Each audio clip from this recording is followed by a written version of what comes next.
वाटतं या ठिकाणी कोणत्या गोष्टी आहे ज्याचा विकास झाला पाहिजे होता? यात आमचा आता जो प्रोजेक्ट लटकलाय तोच विकास झाला असता तर लवकर बरं झालं असतं.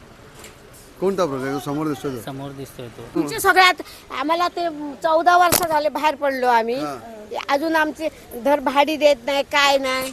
हा त्याच्यात काहीतरी त्यांच्या विलास करायला पाहिजे की नाही. बरोबर. हा सांगा त्याचं काय करणारच नाही आपलीच पोटा भरतात.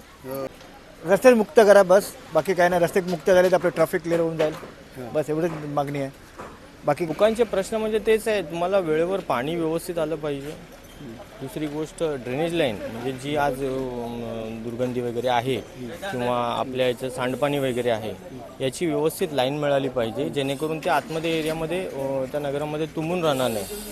आणि या गोष्टीचा सगळ्यात मोठा त्रास होतो लोकांना. आता या नगरामध्ये बरीचशी लहान मुलं वगैरे आहेत, त्या लोकांना आजार पसरतात. ह्या सगळ्या गोष्टींवरती मात करण्यासाठी आपल्याला सर्वात पहिले ड्रेनेज लाईनची जी कामं आहेत ती सुरळीत केली पाहिजेत.